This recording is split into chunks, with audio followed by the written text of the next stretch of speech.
Hi hello welcome back to my mini vlog. ಇದು last week vlog ಆಗಿರುತ್ತೆ. ಇನ್ನು ಫೇಸಸಲ್ಲಿ ಸ್ವಲ್ಪ ರ್ಯಾಷಸ್ಸು, ರೆಡ್ಡಿಶ್ನೆಸ್ಸು, ಪಿಂಪಲ್ಸ್ ಈ ಥರ ಎಲ್ಲ ಆಗಿತ್ತು. ಬಟ್ ನನಗೆ ಯಾವಾಗಲೂ ಇಷ್ಟು ವರ್ಷದಲ್ಲಿ ಒಂದಿನವೂ ಆ ಥರ ಎಲ್ಲ ಆಗಿಲ್ಲ. ಒಂದು ಪಿಂಪಲ್ ಕೂಡ ಫೇಸಲ್ಲಿ ಬಂದಿರಲಿಲ್ಲ. ಬಟ್ ಏನೋ ಗೊತ್ತಿಲ್ಲ, ಇನ್ಫೆಕ್ಷನ್ ಥರ ಆಗಿಬಿಟ್ಟು ಸಖತ್ತು ಒಂಥರ ನವೆ ಥರ, ಆಮೇಲೆ ಪಿಂಪಲ್ಸ್ ಜಾಸ್ತಿ ಆಗಿಬಿಟ್ಟದು. ಚೀಕ್ಸಲ್ಲೆಲ್ಲ ಸಖತ್ತು ಒಂಥರ ಆಗ್ತಿತ್ತು.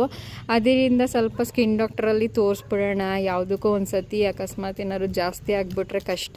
ಆಮೇಲೆ ಈಗ ಆರ್ಥ್ರೈಟಿಸ್ ಟ್ಯಾಬ್ಲೆಟ್ಸ್ ಎಲ್ಲ ತೊಗೊಳೋದ್ರಿಂದ ಹೀಟ್ಗೂ ಆಗಿರ್ಬೋದು ಅಂತ ಒಂದು ಕಡೆ ಅಂದ್ಕೊಂಡೆ. ಬಟ್ 6 ಮಂತ್ಸಿಂದ ಇಲ್ಲದೆ ಇರೋದು ಇವಾಗ ಸಡನ್ನಾಗಿ ಬಂದಿತ್ತಲ್ಲ, ಸೊ ತೋರಿಸ್ಕೊಬರೋಣ ಅಂತ ಅಂದ್ಬಿಟ್ಟು ಹಾಸ್ಪಿಟಲ್ ಹೋಗಿ ತೋರಿಸ್ದೆ. ಅವ್ರೇನಿಲ್ಲ, ಪ್ರಾಬ್ಲಮ್ಮು ಸ್ವಲ್ಪ ಸೆನ್ಸಿಟಿವ್ ಸ್ಕಿನ್ ಆಗಿರೋದ್ರಿಂದ ನಿಮ್ಮದು ಏನು ಪ್ರಾಬ್ಲಮ್ ಆಗಲ್ಲ, ಒಂದು ಫೇಸ್ ವಾಶ್ ಕೊಡ್ತೀನಿ, ಅದನ್ನು ಡೈಲಿ ಹಚ್ಕೊಳ್ಳಿ ಅಂತ ಹೇಳಿದ್ರು.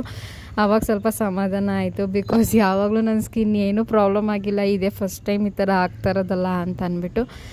ಆಮೇಲೆ ಎಲ್ಲರೂ ಕೇಳ್ತಾಯಿದ್ರು ಯಾಕೆ ಡೈಲಿ ವ್ಲಾಗ್ಸ್ ಅಪ್ಲೋಡ್ ಮಾಡ್ತಾಯಿಲ್ಲ ಅಂತ ಅಂದ್ಬಿಟ್ಟು. ಅಪ್ಲೋಡ್ ಮಾಡೋಕ್ಕೇನಿಲ್ಲ, ಬಟ್ ಡೈಲಿ ರುಟೀನ್ ಅದೇ ಮನೆ ಕೆಲಸನ ಅಪ್ಲೋಡ್ ಮಾಡೋಕ್ಕೆ ನನಗೂ ಒಂಥರ ಅಷ್ಟು ಕಷ್ಟ ಆಗುತ್ತೆ. ಪಾಪ ನೋಡೋ ಜನಗಳಿಗೂ ಅದದ್ದೇ ಕೆಲಸ ಮಾಡೋದನ್ನ ಹಾಕ್ತಾಳೆ ಅಂತ ಅಂದ್ಕೊಳ್ತಾರೆ ಅಂದ್ಬಿಟ್ಟು ನಾನು ಅಪ್ಲೋಡ್ ಮಾಡೋಕ್ಕೆ ಹೋಗಿಲ್ಲ ಅಷ್ಟೇ. ಇನ್ನೇನಿಲ್ಲ ಪ್ರಾಬ್ಲಮ್ಮು. ಅದು ಬಿಟ್ಟರೆ ಫಾಲೋವರ್ಸ್ ಕೂಡ ಅಷ್ಟೇ ಜಾಸ್ತಿ ಆಗ್ತಾಯಿಲ್ಲ ಅನ್ನೋ ಒಂದು ಬೇಜಾರು ಕೂಡ ಒಂದು ಸೈಡಲ್ಲಿದೆ. ಡೈಲಿ ಎಷ್ಟೇ ಅಪ್ಲೋಡ್ ಮಾಡ್ತಾಯಿದ್ರು ಏನಾದ್ರು ಕಂಟೆಂಟ್ ಇದ್ದರೆ ಜನ ನೋಡ್ತಾರೆ, ಇಲ್ಲ ಅಂದರೆ ನೋಡಲ್ಲ ಅಂತ ಅನ್ನೋದು ಒಂದು ಒಪಿನಿಯನಿಂದ ನಾನು ಅಪ್ಲೋಡ್ ಮಾಡೋಕ್ಕೆ ಹೋಗಿಲ್ಲ.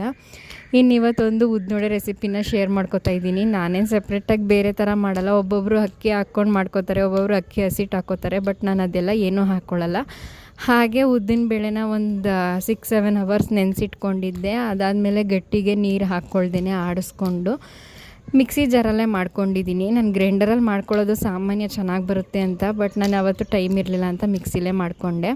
ಆಮೇಲೆ ಅದಕ್ಕೆ ಕೊತ್ತಂಬರಿ, ಕರಿಬೇವು, ಹಸಿಮೆಣ್ಸಿಕಾಯಿ, ಸಬ್ಸಿಗೆ ಸೊಪ್ಪು, ಕಾಯಿ ಚೂರು, ಶುಂಠಿ ತುರಿ, ಸ್ವಲ್ಪ ಉಪ್ಪು, ರುಚಿಗೆ ತಕ್ಕಷ್ಟು, ಸ್ವಲ್ಪ ಸೋಡಾ ಬೇಕು ಅಂದರೆ ಲಾಸ್ಟಲ್ಲಿ ಹಾಕ್ಕೊಂಡು ಎಣ್ಣೆಲಿ ಕರೆದ್ರೆ ಆಯಿತು. ಗರಗರಮ್ ಆಗಿರೋ ಉದ್ದಿನ ವಡೆ ರೆಡಿ ಆಗುತ್ತೆ.